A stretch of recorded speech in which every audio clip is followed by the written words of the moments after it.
Buenos días, un saludo a todos los oyentes de Teleradio, contento de estar aquí. ¿Cómo está usted? Bien, muchas gracias. Hay la pregunta de cajón.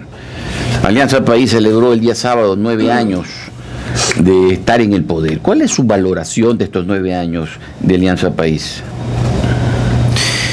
Bueno, yo creo que la valoración es muy similar a la que todos vimos el día sábado, ¿no?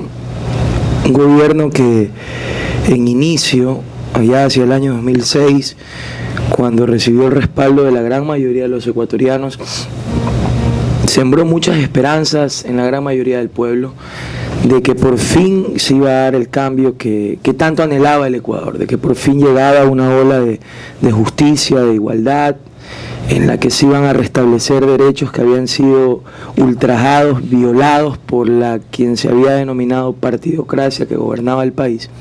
Y este sistema de inequidad, de injusticias que gobernaba, hizo que el Ecuador viera en el candidato Rafael Correa la posibilidad de cambio, con todo lo que él prometía de una asamblea constituyente, de redactar un nuevo marco legal que devuelva la institucionalidad al país y todo aquello. Lamentablemente, en el camino, en el que creo y lo he reconocido en cada intervención, han habido aspectos positivos, han habido cosas que destacar, que se demuestra que el pueblo, cuando se organiza de forma organizada, puede adquirir conquistas importantes, muchas alcanzadas a través del voto popular con este gobierno, pero al final el pueblo termina decepcionándose, y por eso hoy los números reflejan, primero, la foto que vimos el día sábado. Un presidente con 9 años en el poder, con la estructura que debió haber creado, convocó muy poca afluencia de público, en la que lo más lamentable no es solo el poco respaldo popular, el poco respaldo del pueblo, sino la foto en sí. La foto de los poderosos adelante y el pueblo relegado a los costados. Porque en eso se ha convertido el gobierno. Un gobierno que se alejó del pueblo, que dejó de escuchar al pueblo, que dejó de gobernar con el pueblo para convertirse en todo lo que criticaba. Y es ahí donde comienza a perder esa sintonía del inicio, que inclusive era tal la seguridad de este gobierno en el pasado que todo lo llevaba a las urnas. Si quería debatir sobre si el Ecuador debía o no tener peleas de gallos, debía o no el pueblo ir a los casinos, debía o no haber corridas de toros, el presidente decía que el pueblo decida. Pero pasan los años, el gobierno comienza a sentir la impopularidad, comienza a sentir la falta de sintonía con el pueblo, y temas trascendentales como consultarle al pueblo si quiere tener autoridades reelectas de forma indefinida o la posibilidad de reelegirse de forma indefinida, usando los beneficios del poder para ir a reelecciones en condiciones de desigualdad, que era lo que él antes criticaba. Ya no se le consulta al pueblo, sino que se lo hace a espaldas del pueblo. Y después se reflejan los números que al presidente no le gustan, pero son los que están. Hoy, de cada 10 ecuatorianos, solo 3 le creen al presidente. Y es porque él ha desvariado y terminó convirtiéndose en todo lo que inició combatiendo. Y por eso el gobierno hoy se queda solo.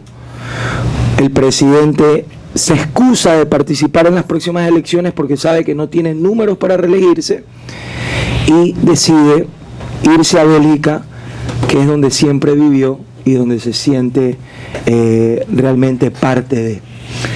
Y en ese análisis, Dalo, parecería que los ecuatorianos no encontramos en otros actores políticos aquel que represente y aglutine lo que en su momento aglutinó Rafael Correa, como bien lo ha señalado usted.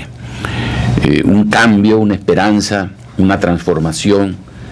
Y se anunció que iban a cambiarlo todo, pero resultó que en estos 9 años esto ha sido una especie de gatopardismo. Dijeron que lo iban a cambiar todo y no ha cambiado nada. Y ahora se reúnen en Cuenca, supuestamente movimientos de la unidad, como la llaman, pero que excluyen a otros actores políticos. ¿Y por qué cree usted que se excluye a otros actores políticos? Bueno, primero la primera parte de su análisis, que es real.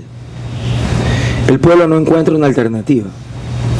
Y es porque esa alternativa no se ha construido.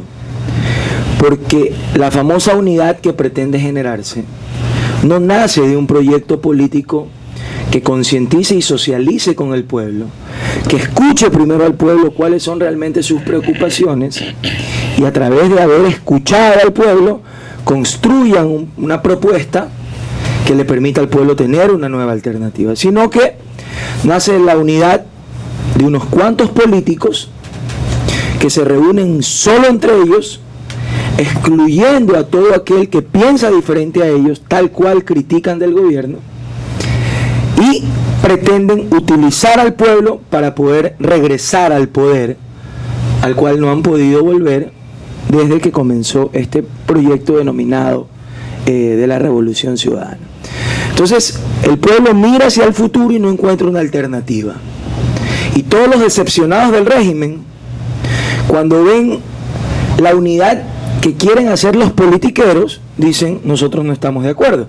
Entonces se consulta al pueblo y sucede que el 56% de los ciudadanos dicen que no quieren la unidad de un solo candidato, sino que quieren tener diversidad de opciones para poder elegir.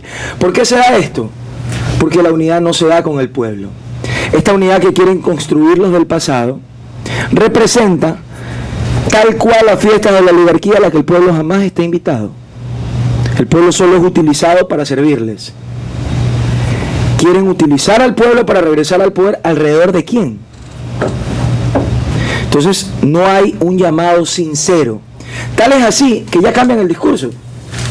Ya el llamado no es para construir un proyecto de unidad que le permita al Ecuador tener libertad, sino que ya van a la agenda legislativa. Y ya dicen y reconocen que se sienten incapaces de ganar la presidencia, pero que quieren captar el poder legislativo. Hablan de un gobierno de transición del que venga de 2 años, que si leemos a breves rasgos, quienes integran la unidad, que utilizaron los congresos precisamente no para ser ejemplo de democracia, sino para destruir la misma, tumbando todo gobierno que no se ponía a sus pies.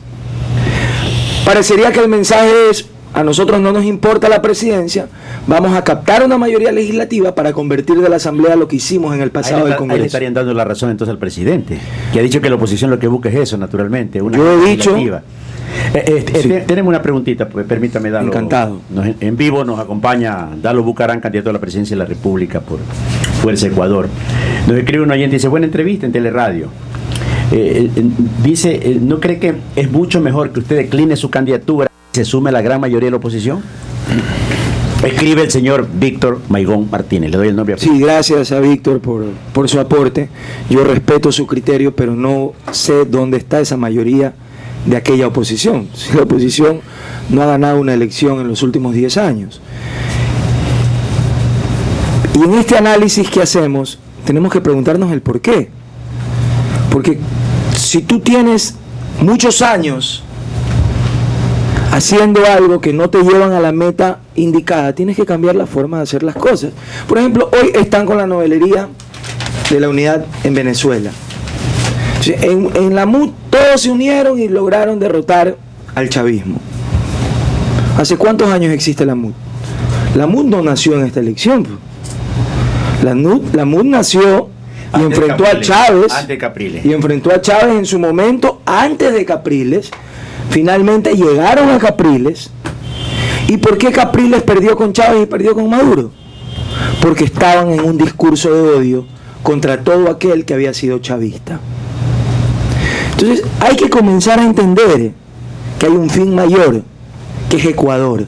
La MUD lo entendió y dejó de excluir a quienes en su momento habían respaldado el proceso que había liderado Chávez y que entendieron que de Chávez a Maduro, por las causas que sean, se había agudizado la situación en Venezuela al punto de que Venezuela hoy vive con un 145% de inflación por seguir la misma receta económica que está siguiendo el Ecuador, diseñada desde Cuba y otros países. Entonces, La MUD entiende que ese discurso de odio no los lleva a ninguna parte, que los venezolanos están cansados del odio, que no tienen credibilidad aquellos que no tienen la honestidad de reconocer las virtudes de su rival, y comienza a tener un mensaje integrador. Y por eso ganan las últimas elecciones. Pero esta unidad plasmada en querer captar solo el legislativo para ir a crear nuevamente el caos, en eso yo coincido con el régimen. Yo creo que es cierto que no podemos volver al pasado, pero también es cierto que el correísmo ya no representa el futuro. También es cierto que si queremos saber cómo sería un gobierno del fin del correísmo en el poder de Alianza País, tenemos que ver a Maduro, porque en Alianza País todos van a ser el Maduro de Correa. Cuando el presidente Correa declara sin ningún rubor y dice: si nos ganan las elecciones para la asamblea, vamos a ordenar que llamen a muerte cruzada al compañero que gane las elecciones. Entonces él no va a nombrar a un presidente, va a nombrar a un títere, que él desde afuera del poder y respetando la voluntad popular del soberano, le va a ordenar a quien él ponga en el poder que cese su mandato y llame a la muerte cruzada sencillamente porque perdió una elección. Eso es democracia. El pueblo está cansado del odio, el pueblo está hastiado de ese autoritarismo, tanto del gobierno como de la oposición recalcitrante, y busca una nueva alternativa que es la que estamos construyendo. Vamos a un corte comercial y regresamos con el abogado Abdalá Bucaram Pule. Usted tiene